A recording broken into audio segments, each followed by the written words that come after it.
That's good. And I definitely just messed with somebody's audio right there. Is that any better? That sounds... Are you getting static in your ears? I'm crackly. Yeah. Crackly, so it's just me hitting something over here. How about now? Sounds good. I think this is good. It's my fucking thing. You shouldn't edit this part out. Why would I? This is gold. This is gold. Is this how they do it in Hollywood?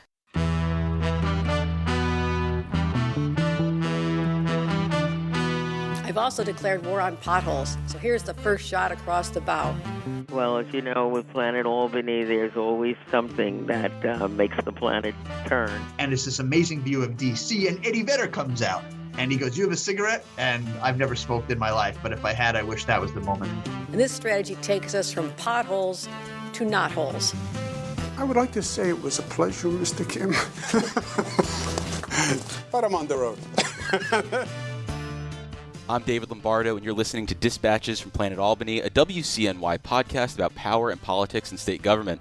For this week's episode, we're bringing you a fantasy lawmaker draft, our first draft of its kind on the show, so bear with us as we head bravely into this uncharted area. And my brave companions for this journey are Dan Clark, author of the Capitol Confidential newsletter for the Times-Union. Thanks for joining us, Dan. I'm allowed to swear on this one. You can swear as much as you want. And we also are going to hear from Raga Justin, a Capitol reporter with the Times-Union, making, I believe, her first appearance on the Dispatches from Planet Albany podcast. It is. Thank you for having me. So how are you two feeling heading into this fantasy draft? And do you have any experience with fantasy drafts for more traditional things like sports? I don't even know how sports works in general most of the time, so I definitely don't know how a draft works, except for when you explained it to me this morning. So I'm feeling excited and prepared to break the rules and have to ask for help. Yeah, and Raga, how are you feeling? I'm feeling good. I also don't really know what a draft is, but I did spend some time on Reddit last night. Oh. So I read up. I've done my research. My understanding is it's not based on vibes, but on performance. But I think I'm going to go on vibes. Are you radicalized now that you've been on Reddit? In what way? In any way. In any way. Yeah. I mean, the format of Reddit is like one of the worst of any platforms I've been on. It is, but I'm on the Decks subreddit, DECKS, okay, where they talk about building decks. Oh. So I've been radicalized into building decks. In your own That was life? illuminating. No, I just have thoughts. And so when people are working on their own deck, you are quick to comment. I could offer some advice that will probably be wrong. Interesting. And are you handy in any way, shape, or form? I am handy. I do woodworking a little bit. I like to DIY. I garden. So what's stopping you from building your own deck? Well, it's already built. Oh. I already have one. But are you satisfied with it? Don't you keep squirrels? Well, I don't keep them. They're free to leave and come, but I feed them, yeah. There you go. Yeah. Okay, so let me go over the rules. We're going to draft in a snake fashion, which means whoever picks first in one round is going to pick last in the next round, and whoever picked last in one round is going to pick first in the next round. We're drafting in 6 categories. Okay, so here are the 6 categories. You're drafting who's going to be the gubernatorial winner in 2026, who's going to succeed Tom DiNapoli as comptroller. That was the hardest one. Yeah. Who's going to succeed Andrea Stewart-Cousins as Senate Majority Leader, who's going to succeed Assembly Speaker Carl Hastie. And then we also have 2 more wild card categories. One is, who do you want to go on a road trip with? And then if you had to pass a bill, who is the lawmaker that you're tapping? And so some of these are subjective, obviously. And what we're going to do, unlike real fantasy sports where you have like a season and playoffs to determine who's the winner, we're going to post our picks and we're going to let social media voting determine who is the winner. So there is, like Raga talked about vibes, there is a vibes component to this. So if your road trip choice might be someone who you are excited about, but if other people aren't really digging it, then you're going to be at a loss. If you think you've nailed the governor's choice, but everyone else disagrees, you might be at a loss. How are you guys feeling about having voting?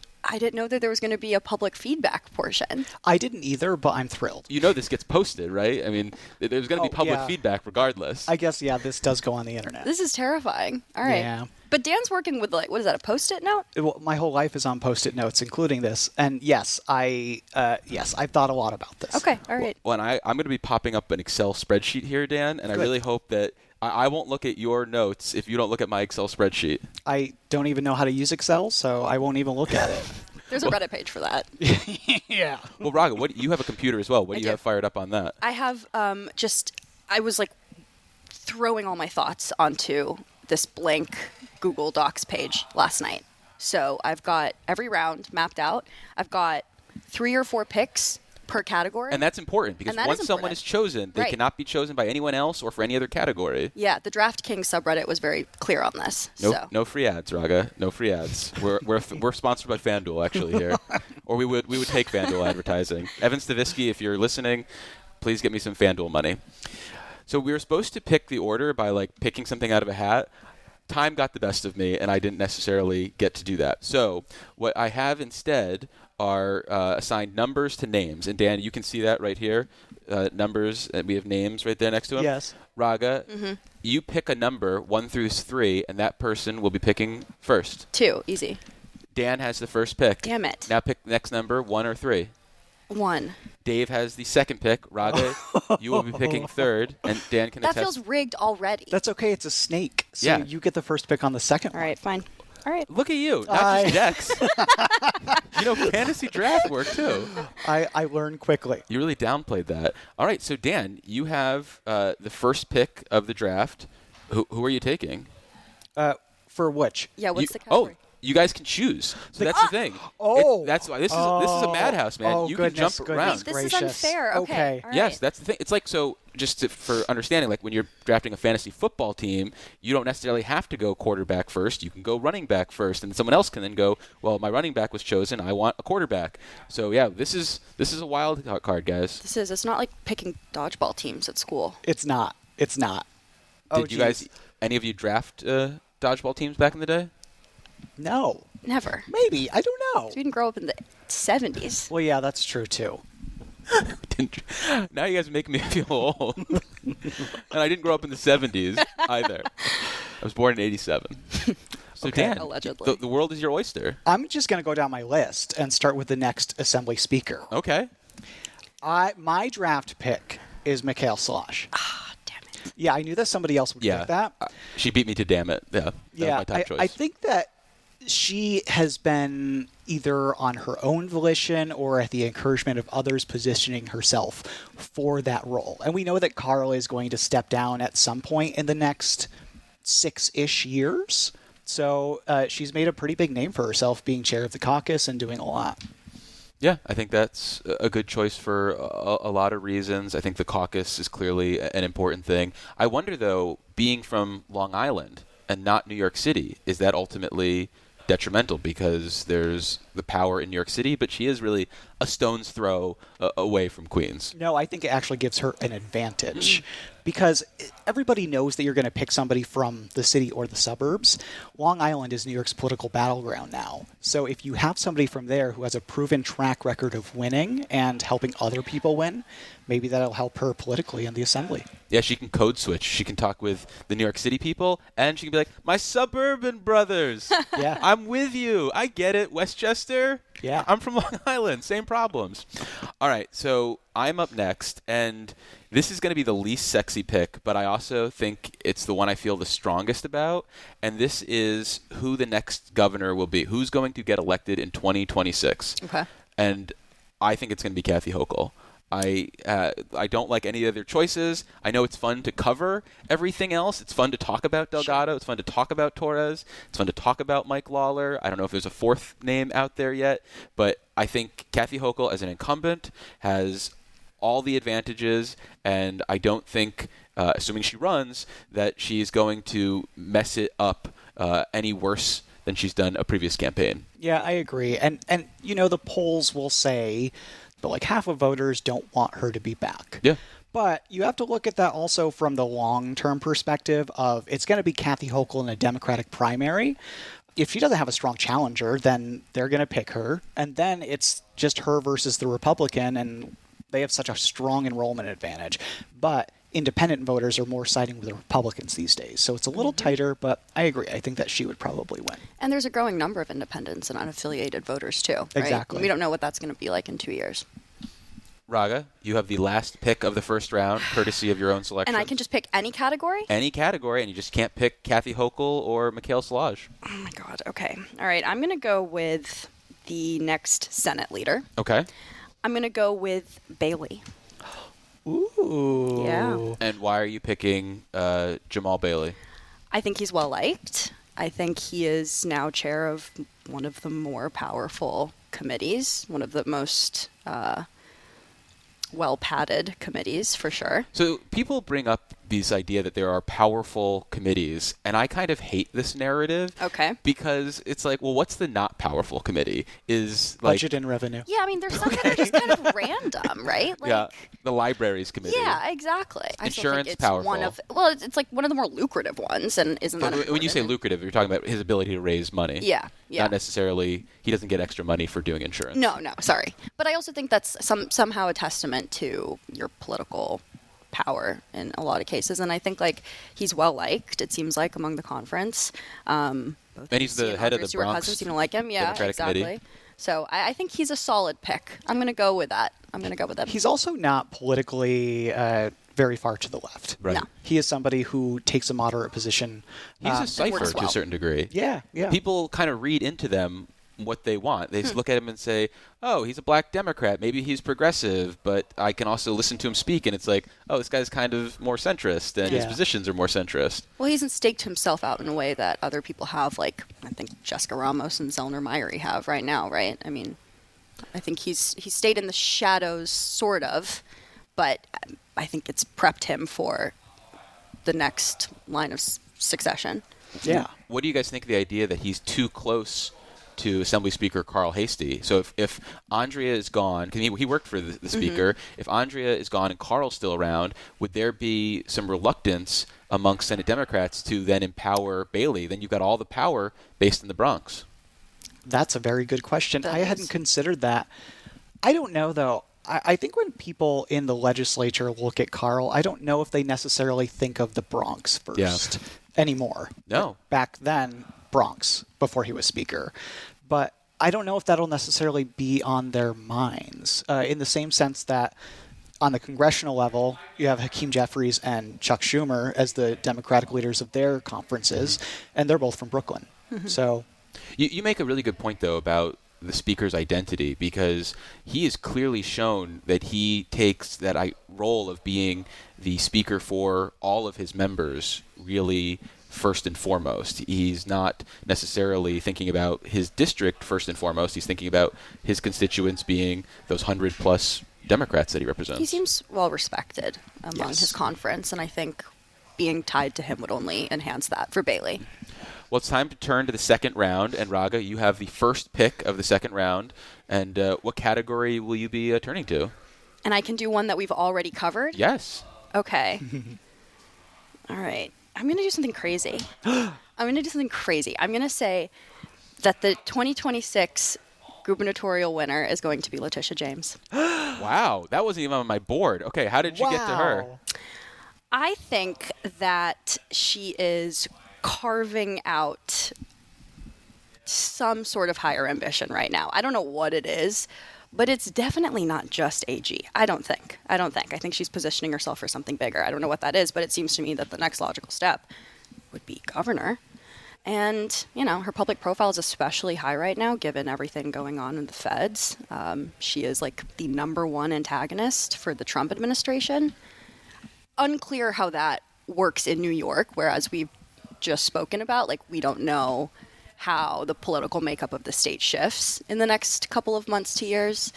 But I don't know. Hochul's are alienating progressives. It doesn't seem like independents and unaffiliated voters are that much more likely to vote for her versus a Republican. So if Tish James can come in and sort of revamp Democrats, then why not? Though I will say, I think that Kathy Hochul is held to a different standard than Andrew Cuomo strictly because she's a woman. Absolutely. And I'm wondering if Tish would face that same difficulty in an election, which I don't know if that would necessarily shake it up all that much. But I think you're very right that Tish has the power to carve in more voter blocks than Hochul does right now. That's a good point. I mean, I think part of it's just that she's a woman. but also I think she's got a way of posturing, Kathy Hochul does. Yes. That Tish James does not. Tish James seems to be at least more willing to put herself more firmly on issues, you know? I don't know. I could see her appealing to more people regardless of the fact that she's a woman. Yeah. To some, maybe because of it. She definitely has a higher profile, too, than other Democrats who might run, like Antonio Delgado or Richie Torres. Yeah. And the old joke is that AG stands for aspiring governor, which is what we saw with Andrew Cuomo and Elliot Spitzer. So it's not out of the realm, obviously, to have her run. Does the aborted gubernatorial run in 2021, though, make you think twice about whether Tish James will actually want to ever follow through on something like this? It just wasn't her time. Oh. It might be in 2026. Okay. I'm not writing for this, by the way. I have no personal investment in this. This is a draft. This is a draft. It's like, so I don't know how familiar you guys are with this, again, the fantasy football thing, but sometimes you have to draft players that are on like teams that you root against, and that's kind of a conundrum. A big one was, I don't know if you guys are familiar with Deshaun Watson. He was a quarterback who was accused of sexual violence against massage therapists, and so when he came back into the league, the question was, are people going to draft this guy? Because he was a really good quarterback. And I will say I have never drafted Deshaun Watson, but some people did grab him off the board because, you need those fantasy points. Sometimes it's based on performance, not just vibes. So would you say you draft Deshaun Watson, Raga? Is that what you're telling us? I am not saying that, for the record. No. Yeah, I don't know enough about this guy. In my fantasy league, maybe. Yeah. Not in a real league. If it's going to make me money, maybe, but no. Yeah. Good to know that Dan is that cutthroat with this, so I got to keep that in mind. I am motivated by nothing else but money. Gotcha. So for my pick, in light of who Raga took for Senate Majority Leader, I'm going to go Mike Gianaris as the next Senate Majority Leader. And I was kind of waffling back and forth between Bailey and Gianaris, and I really don't like my third pick. I think it's a big chasm between 2 and 3 in this, and I think Gianaris is someone who's made really strong ties to the members because he runs the political operation, and so he's the person who's recruiting these people, he's the person who's helping them get money. I think there is a problem for him being the fact that he's white, and I don't think the minority members would want to give that away, but I also think that aside from Bailey, there's not another obvious choice, and I think Gianaris as the number 2 is probably well positioned to take on that role. So that's my pitch. No, I think so too. I mean, he would be the natural successor as deputy. Yeah. Though I know that he has had ambitions to run for attorney general. So which he's going to do when Tish James takes over. We should have done that. That's 2026. So I don't know. Like, the thing is, I guess it depends on the musical chairs of it. Yeah. But I think he's a really strong pick for the reasons that you said. And he's also somebody very much like Andrea who has this skill where he can either say exactly what he wants or he can say nothing and make it sound like he said something, if that makes sense. He's adept. But I had 2 other names that just popped into my head. Oh. But Dan hasn't gone yet, so I'm sorry. Okay. Okay. So, Dan, you have a second pick, and you don't have to pick Senate Majority Leader. You can pick whatever you'd like to pick. Oh, jeez.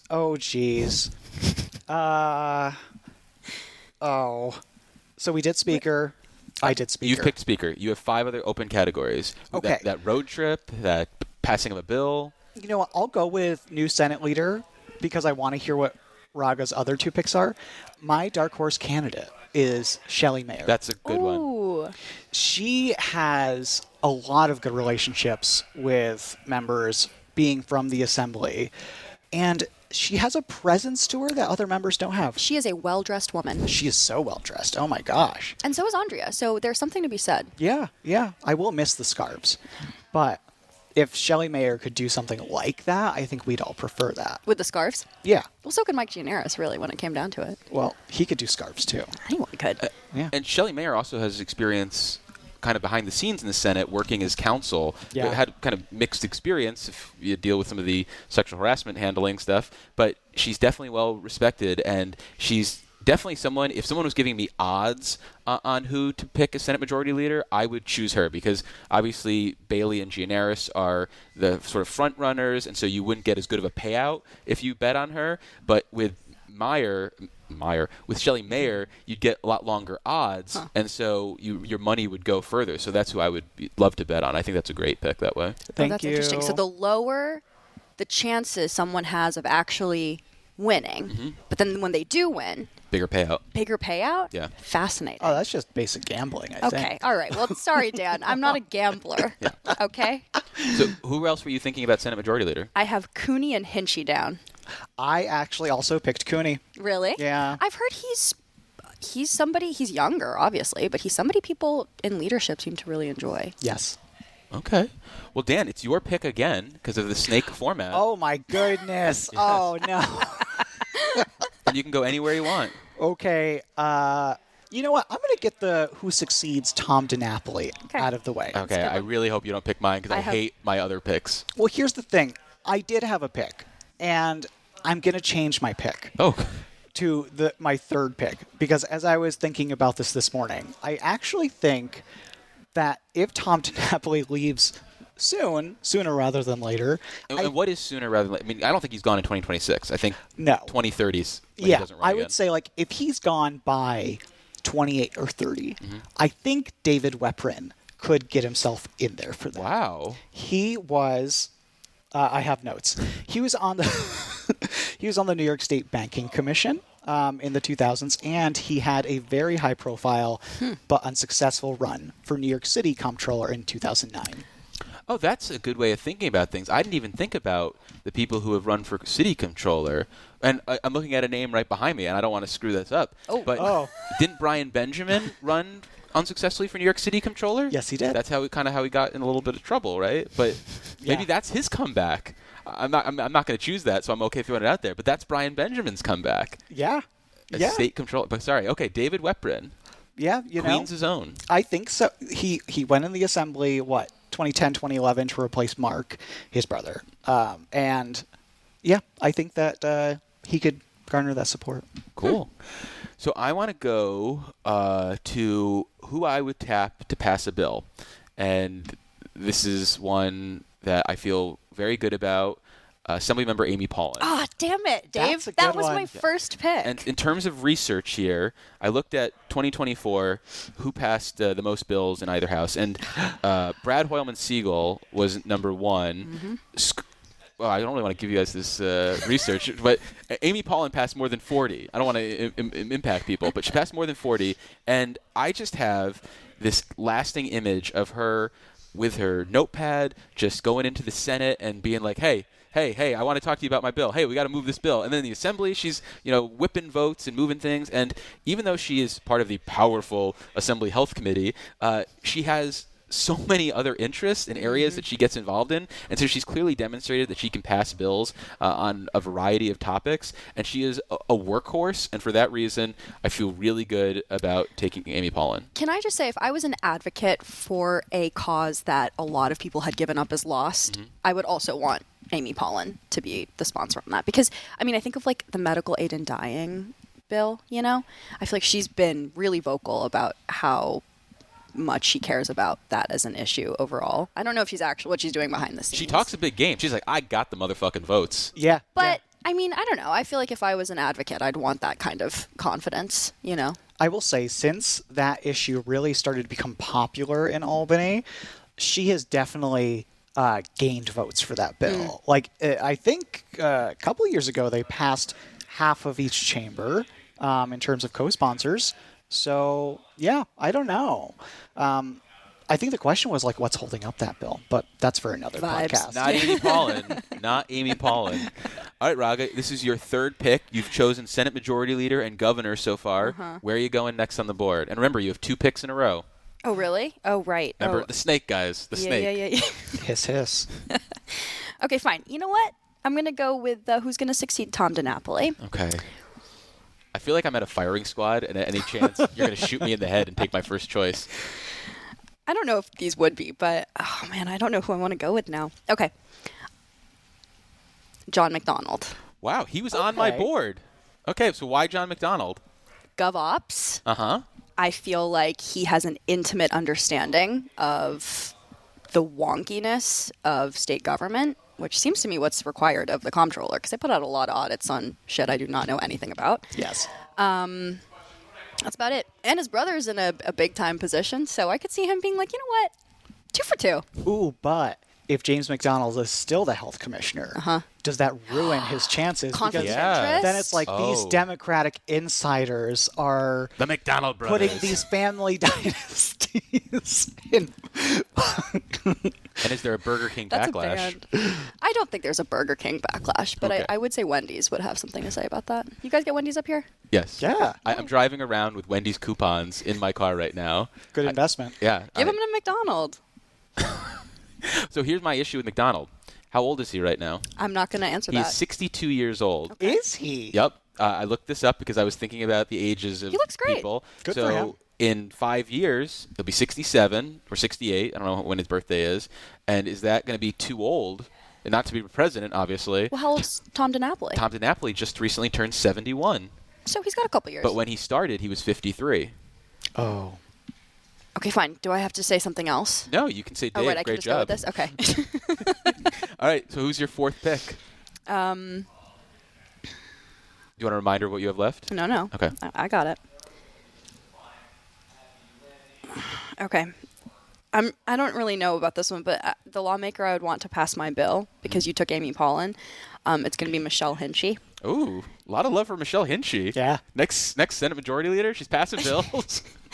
She lists the number of bills on her website that she has passed, and it seemed pretty impressive. I think it's like 80 plus since she's been here in 2020, which to me feels like pretty good odds. I also went the route of looking at LRS and trying to determine who would pass the most, amount of bills in 2024. Yep. I gave up. I was like, I can't go through this I did a alphabetically. Control F search for the names that I Brilliant. knew, and then I was like, okay, these people are going to Yeah. pop up. And then there were some surprises about who was in the 10s and 20s, but Michelle Hinchy. Interesting. Yeah, that's where I'm.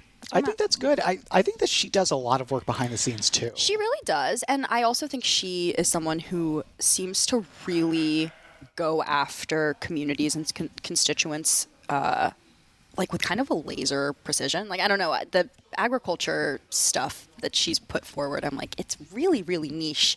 It seems like she has a really intense understanding of it, which you can only get through She's spending got a lot an of time. intense stare. And she's got an intense stare, and that inspires confidence in me as someone who is going to pass a bill by arguing it. Confidence, not on the fear. floor. Both, but I think you need that in somebody who's championing Fear or legislation. confidence? Both. Would you rather be Yeah. feared or loved? Me? Loved, obviously, but I'm not a politician. Dan? Me too. I do like to be loved. Okay. So this is my pick now, and I've done governor, I've done Senate Majority Leader, and I've done pass a bill.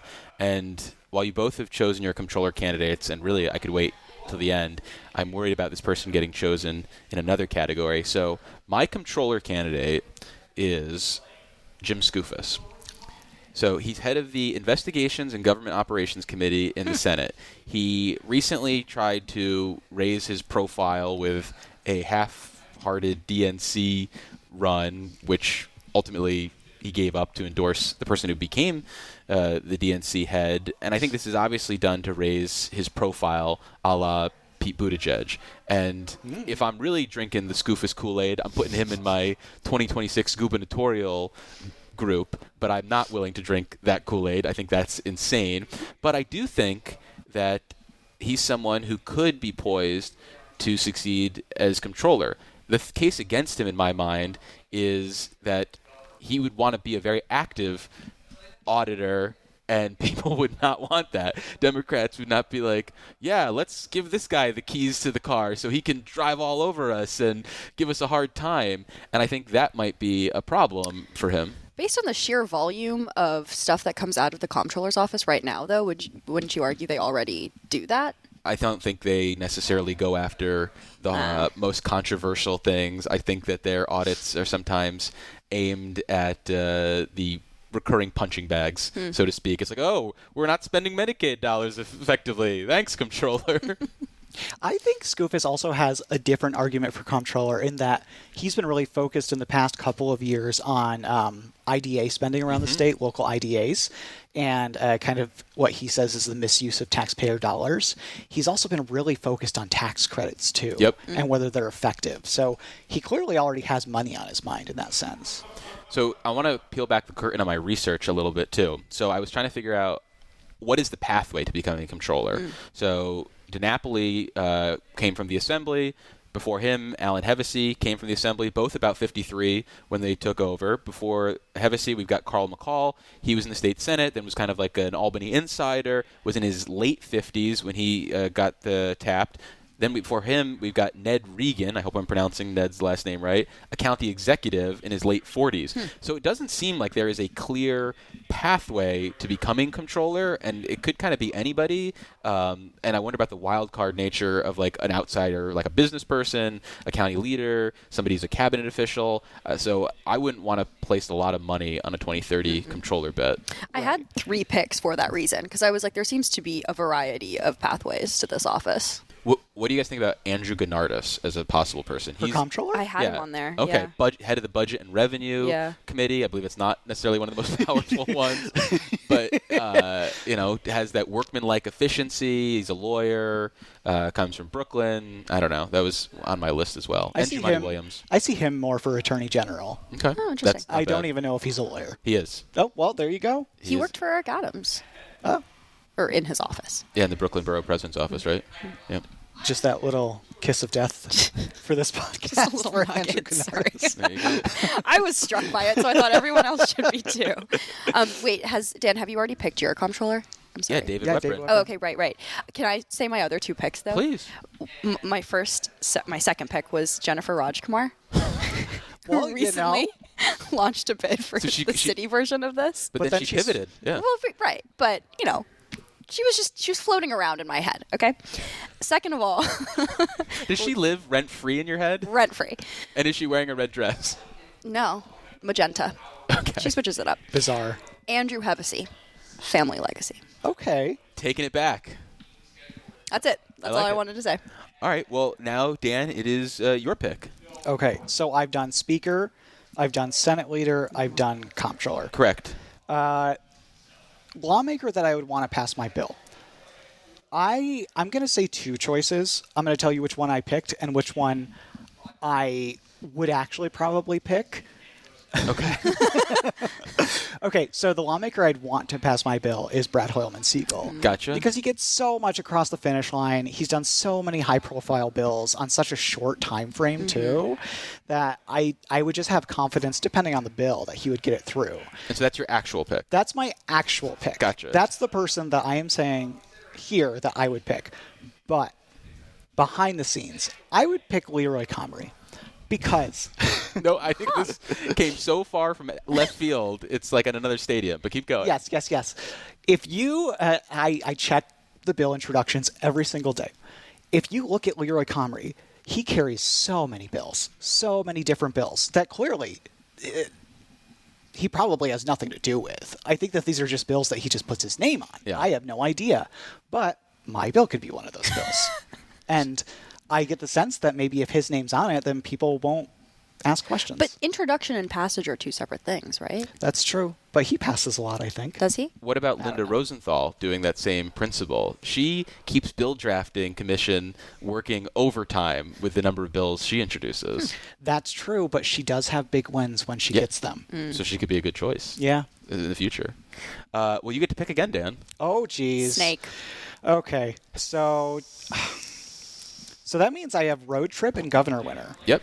I'm going to do governor winner, and I'm going to say, I was going to say Delgado, but I'm going to say Mike Lawler. That's a good one. Okay. Only because I get the vibes that Delgado is considering it, but I think he's not actually going to do it. Like, I think that he might not do that, so I don't think that he's even in the running. I think Mike Lawler has a very good chance of winning, especially if the governor's poll numbers stay the way that they are. He is a very likable guy. If you talk to Mike Lawler in person, he is somebody that, like, you could get a beer with. He is somebody... Did you go on a road trip with him?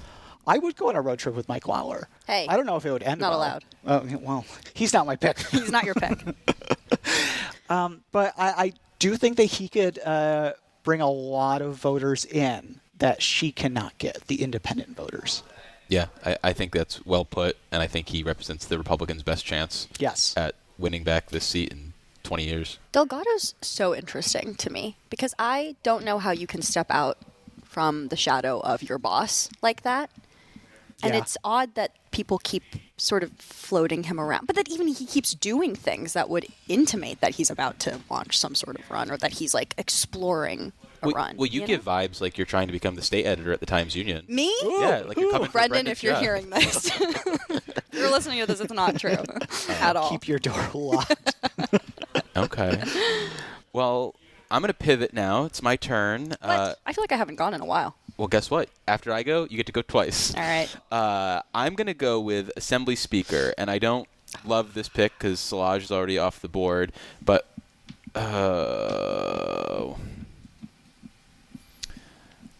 I'm going to go with Catalina Cruz. Damn it. Okay. I don't. Okay. Dave. I won't say That's who I all was have. thinking about on the other side, but here's why I go with Catalina Cruz. She is someone, in addition to being from Queens, a Democratic powerhouse, she's head of the Committee on Committees in the Assembly, and I don't know if it's a powerful committee.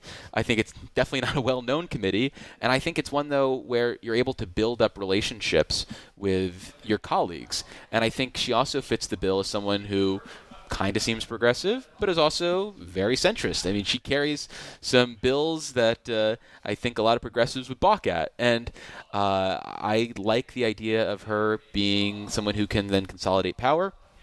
I don't necessarily know whether the Assembly is where she wants to consolidate power. I wonder whether she views New York City as her future, whether she could be considering mayor in 2029. I mean, she is still really young in political terms. So I'm going to go with Catalina Cruz, and I'll mention my other backup picks when it comes back to me. But Raga, you're up with 2 picks. Well, I'm going to need one of your backup picks because I only had Szilagyi and Cruz for speaker. I have a good one. Okay. Well, you can tell him. You can if you want. Yeah, you can, just or, float it. Float it. Amy Pollin. All right. Which Even you though can't pick because I know, already drafted her. Right. But I do think she's a really strong candidate. Okay. I also have on my list Pamela Hunter, who I don't actually think could do it because she's from upstate, but she's also a person who's really well respected. The fact that she went up to the dais, I think, is evidence of that and the high esteem she's held in. My wild card pick for this, though. Wait. I have a wild card pick too. Sure. So I'm just going to say it. Yeah, it's your turn. Alex Borez. Yeah. Wow. Wait, is that yours? No, that was Oh, not. I could see that. What's the rationale for this wild card pick for this young Manhattan Democrat? He's a Manhattan Democrat. It's nice. That's where Nice. Shelley's from, Manhattan. Shelley Collegial. Silver. Yeah. Collegial, yeah. Very collegial. Seems like he is good at understanding like the technicalities of really complicated Computer pieces of science nerd. I hear legislation. you. And good at listening to other members. Good at listening And I to think other that's members. probably the number one quality you need as speaker. And I'm just going off of like listening to him at budget hearings, but he comes across as pretty measured and maybe more centrist than one would be led to imagine. Yeah. So, My wild card for speaker was Carinas Reyes. okay. I think she's a very interesting leader in the sense that she has an outspoken role in the Dominican community. I find her to be very thoughtful, also from the Bronx. So she would have been my wild card pick, but not Alex Borez. He was not on my board. Well, it's also going to be difficult, like you said about He was on my road Gianaris. trip board, though. It's difficult to have a white man in these positions now at this moment in time, but Right. we might be in a completely different place in 2026. Yeah. So Well, now that I'm thinking about it, speaker, like, a woman makes sense. it does. That's why we voted for Yeah, women that's why as you guys speakers. stole my top 2 picks. Yeah, that's right. Sorry, we support women, Raga. Yeah. Sorry. Just for when the cameras are on. And then when the cameras are off, Dan's picking Deshaun Watson for speaker every single time. Yeah. All right, Raga, it's your turn for your last pick. Who's going on that road trip? Who's going on the road trip? Okay, so I actually there was a couple different methodologies in my head when I was approaching this category because I was thinking, is there camping involved? If there's camping involved, then you want to go with like a Boy Scout. You want to go with someone who's an outdoorsy person. Tom O'Mara. Is your He's not Yeah. my pick. I'm just saying that was one of Oh, the people that came okay. to mind when I Yeah. was thinking about someone going. who's outdoorsy. I'm sorry. It's a dramatic pause. So but I just want he's to rattle from the off southern some stuff. tier, but I don't really know him to be Listen to super this. outdoorsy. This is based on a quick scan of his biography. Uh-huh. An avid outdoorsman who Oh. enjoys fishing, skiing, snowmobiling, and camping. He is a lifetime member of the National Rifle Association, which Okay. comes in handy Yeah. in the Southern Yes. tier. A member of the Shooters Committee. Can I rewind? In what way does it come in handy in the southern? Is there like a rebellion in the southern tier that I don't know about? Are they- I've never been. The so I lions. just want to You got to look clarify. out for them. My impression of the Southern tier is that it's just like thickets. This is where I'm from. Mountains. It Is it like that? It's literally Squirrels? forest. It is Forest. forest Yeah. area. And if you're a hunter, I mean, sure. why You're not? confirming everything I'm saying. Just really quickly, this is very interesting. Eastern Lake Ontario Salmon and Trout Association. Whoa. There is that, and he is a part of it. The Farm Bureau of New York, and something called the Ancient Order of Hibernians, Elmira. Yeah, so it sounds like you're picking someone for a dystopian future to keep you alive. In a bunker world, it's like he's who I want. But The this is a zombie road trip. apocalypse person. Gotcha. Okay, is a road yeah, I guess that's a good reminder. You didn't pick Tom O'Mara. I did not pick Tom O'Mara. I've heard it said that vibes-based road trip companion, like Andrea Stewart Cousins, Oh. Yep. is Good choice. amazing. So I'm actually going to go with her. She's my top pick. This was a fun category. I have a lot of alternates, so I'm glad that I was the first person to use this up. But yeah, I'm going to go with ASC. That is so good. I didn't even consider her. She would be so fun. I think she would be fun. Yeah. And we could have a real unfiltered conversation. I would like to know what music she listens to. I'd ask her about her scarves. I want to hear her swear. That would be amazing. Yeah. She's a big reality TV junkie, too, when she gets the chance to watch it. What kind? I don't remember the show that she has partaken in the past. But Love Island. I don't believe that was it. I think it was things 10 years earlier. Too hot to handle. I don't know what that show is. You wouldn't. Remember, I know Fantasy Drafts because I was born, and Dodgeball because I was born in the 70s. All right, well. Kardashians. Yeah. I don't know. So I'm up, and this is going to be boring, and it's not going to be popular when there's voting, but I had to be true to myself. And this is based on experience. I worked in the assembly. I worked for Assemblymember Angelo Santa Barbara. We had a district that stretched from western Montgomery to Albany County. We were in the car a lot together, including some times where we were screaming at each other, but we also had good times. And we still peel back the curtain. If I'm driving for a long time, I'll still give him a ring, and we'll chat. And yes, Raga. Well, I just had a quick question. Yeah. What was the nature of these screaming matches? Why were you getting It was during a campaign, and we had different expectations about things, or things were just heated, and we're getting into it. And- You said, Angelo, you're not going to win. It wasn't that. It was more like about press coverage and how to respond to things, and it was heated for both of us. But then we were also able to move right past it, and I think that's key in a road trip because you might have issues that arise, and you need to be able to get past it. And we always were able to get past it, and we still have a good relationship 10 years later. He spoke at my first wedding. I ended up getting a divorce. I don't blame him personally, but he's 0 for 1 there in terms of my experience. But my pick would be Angelo Santa Barbara for my road trip, and if past is future, I would end up being driving as well. Can I just also quickly say just a fun little nugget of information about my road trip pick? Yes. Andrea Stewart Cousins and I have the same birthday, which I realized last night as I was Googling her age just to see how old she was. Birthday road trip. Yeah. Birthday road trip, Labor Day Fun. weekend. Oh, this is I think we should go to Montreal or something. This is a movie straight to streaming. This would be the gal pal adventure of a lifetime, I think. That's in a what the world in title which I'm will be. allowed to do this Yeah. ethically, but yeah. Yeah. It's kind of like Sisterhood of the Traveling Scarves. Dan, that's better than what I was going to say. call DreamWorks. So yeah. So Dan, you have the last pick of the draft. So who do I want to take a road trip with? Mm-hmm. Here's the thing. I tend to get along better with Republicans than Democrats. what's because your Southern tier upbringing? Well, actually, yes. Yeah. Well, guess who's available? Wait, there you go. There you go. So my number one pick was not a Republican. It's actually Alex Boris. Because I get along with him very well. I need somebody around my age range. And he's easy to talk to. And that's really it. I will say my number one pick is absolutely none of these 213 people do I want in a car with me at any point in my life. Yeah. But if I absolutely had to, it would be Alex Boris and number 2, Ed Ra. And so, because Alex Boris has been chosen already as the next Oh, speaker, I'm Okay. sorry, Dan. I you're can picking. change mine. No, you can't. But I kind of like this. So you're going with Swiftie Ed Ra then? Yeah, I'm good with Ed Ra. Because he is a noted Taylor Swift fan. But I didn't know that. I'm not. So we'll Oh. have to disagree on the music. This is division already. Yeah. Huge Taylor Swift fan. He came on the Poozer Politics show. I think that's what I branded that. Poozer Pop Culture. I forgot. And he talked about his Taylor Swift love, his running to her on his playlist, going to see her in concert. Well, he can convince me to like Taylor Swift and I'll like paint his nails or something. Okay. I like this. Do you think Boris knows how to drive? Oh. So in this scenario, I would assume that you'd have to be driving. Well, I like to drive. That's okay. That's good. Yeah. If anything, I'd prefer to drive. I don't know how well these people drive. And driver gets to pick the music. Oh, okay. So It's got to be a conversation. Yeah, I would leave the passenger to the music because I That's very can kind of easily you. zone out while I'm driving. So here's some more things in favor of Ed Ra.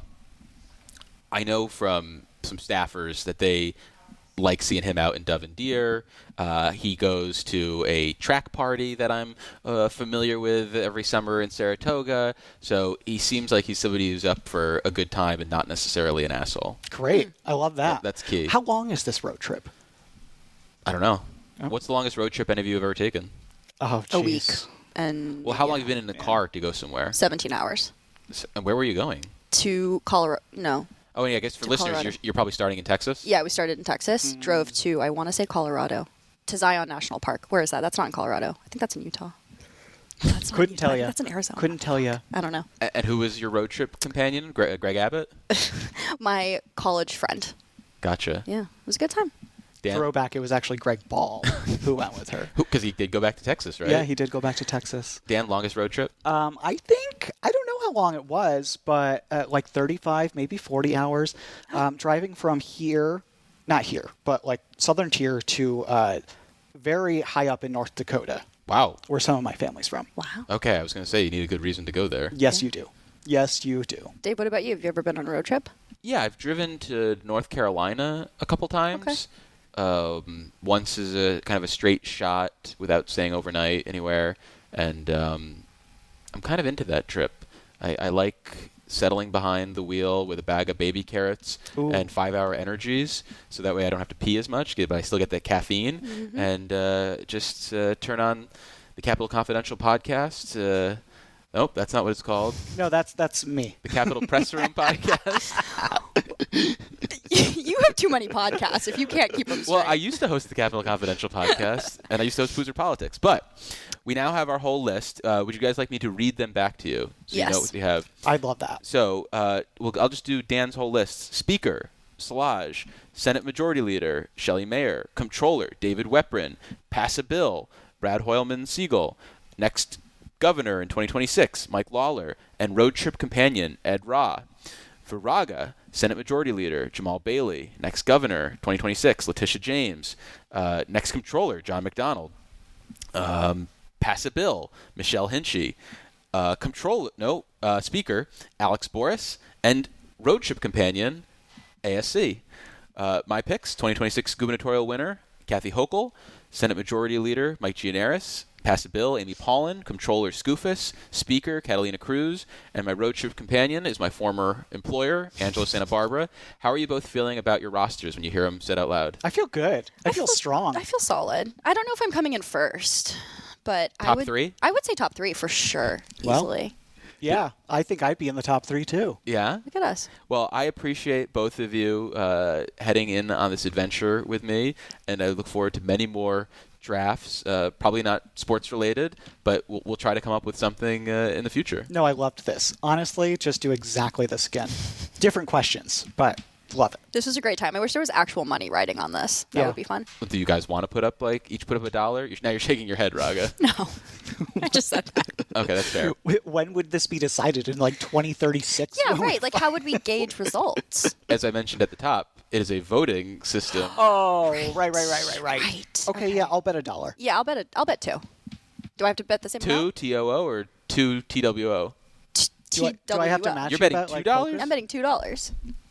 I mean, I'll match. Okay, I'm in public media, guys. I'm not corporate media like you guys, but I will find $2. All right. Okay. We've been speaking with Dan Clark. He's the author of the Capital Confidential newsletter for the Times-Union. And we've also been hearing from Raga Justin, a Capital reporter with the Times-Union, who you can find on the road with ASC as she traverses this great country. Thank you both so much for making the time. It was lovely. Thank you so much.